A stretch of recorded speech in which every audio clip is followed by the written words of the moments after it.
آج انکار کرو یا اقرار کرو، تمہیں کھلا موقع دیا ہے، حتیٰ کہ تم کافر بن کے زندگی گزارنا چاہو، نمرود بن کے جینا چاہو، فرعون بن کے جینا چاہو، حامان بن کے جینا چاہو، ہم تجھے دنیا پہ موقع دیں گے۔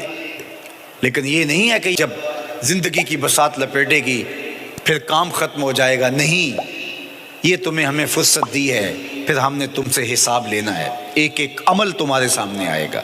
اللہ اکبر، ذرا غور کیجئے، فآمنوا باللہ، تو بہتر ہے کہ اللہ پر ایمان لاؤ، اس کے حضور تو تم نے آنا ہی آنا ہے، بہتر نہیں ہے کہ جیتے جی آ جاؤ، پھر لوگ تجھے اٹھا کے لائیں گے، اچھا نہیں ہے کہ اپنے قدموں سے چل کے آ جاؤ۔ کی آگ سن لوک یعقوب تینوں جدوں ٹر پیوں سر منہ کج کے تم، پھر جو کفن کی تنیوں میں لپیٹ کر کے تجھے لے کر کے جایا جائے گا، تو اچھا نہیں ہے کہ اپنے قدموں سے خود چل کے مالک کی دہلیز پہ چلے جاؤ۔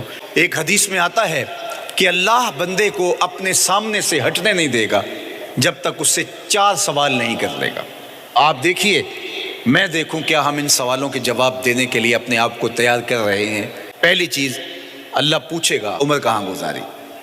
دوسرا سوال، اللہ تعالیٰ علم کے بارے میں پوچھے گا، جو پڑھا تھا بتا عمل کہاں تک کیا، خلوت جلوت زندگی شام و سحر تیرے اس سیکھے ہوئے علم کی مطابقت میں تھے، یا علم عزت دولت کمانے کے لیے پڑھا تھا۔ تیسری بات، اللہ پوچھے گا مال کمایا کیسے، اور مجھے بتا مال خرچ کہاں کیا۔ آج لوگ نیب سے ڈرتے ہیں کہ ہم سے پوچھ نہ لیا جائے کہ یہ آیا کہاں سے، منی ٹریل پیش کرو، یہاں ہم بچ جائیں گے۔ کوئی مکر، کوئی دھندا، کوئی فریب چل جائے گا، کوئی پریشر، کوئی افرادی قوت، کوئی سیاسی اثر و رسوخ، کوئی رشوت، کوئی سفارش، کچھ نہ کچھ تو راستہ نکل ہی آئے گا۔ اور آج کی دنیا میں صرف یہی پوچھا جاتا ہے کمایا کہاں سے، یہ نہیں پوچھا جاتا خرچ کہاں کیا، جیسے چاہو خرچ کرو، لیکن وہاں سوال ہوگا وَفِيمَا أَنفَقَهُ، خرچ کہاں کیا، یہ سوال بھی کیا جائے گا۔ وَعَنْ جِسْمِهِ فِيمَا أَبْلَاهُ، اور جسم کے بارے میں پوچھا جائے گا، اس جسم کو دی ہوئی توانائیوں کو خرچ کہاں کیا۔ بعض روایت میں عن شبابہ فیما ابلاہ، جوانی کے بارے میں پوچھا جائے گا، تیری جوانی کے خوبصورت دن کہاں گزرے، مجنو بن کے چوکوں میں کھڑا تو نہیں رہا، پارکوں کے گرد پروانوں کی طرح گھومتا تو نہیں رہا، تیری نظر بدکاریاں تو نہیں کرتی رہی، اپنی خواہشات کا غلام بن کے زندگی تو نہیں گزاری، تیری ساری ساری رات 4 انچ کی سکرین کے اوپر بدکاریاں کرتے بسر تو نہیں ہوئی۔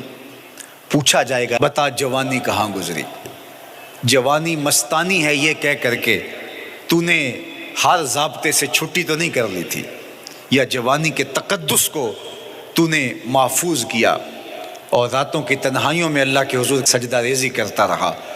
میرے اور آپ کے آقا و مولا نے فرمایا جو جوان جوانی میں توبہ کرے وہ اللہ کو محبوب ہے۔ اللہ اکبر۔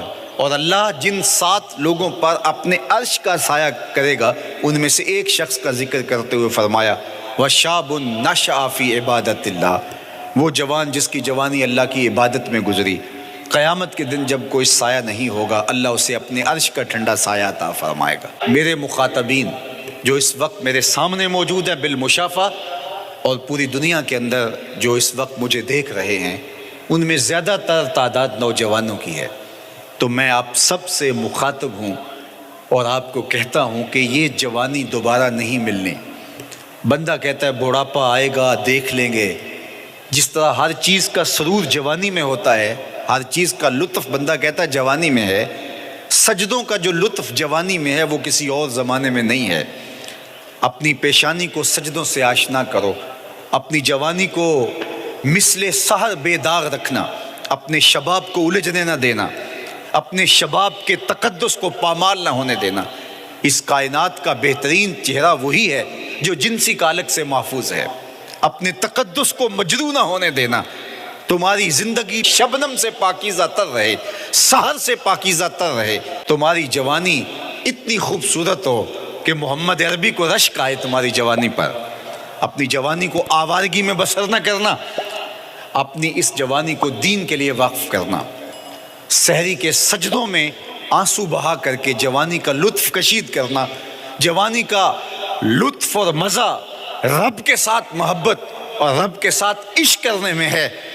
جوانی کے اندر دل کی بےتابیاں، دل کی بے چینیاں اور دل کی بے قراریاں ذرا مسلح پہ لے کے آؤ۔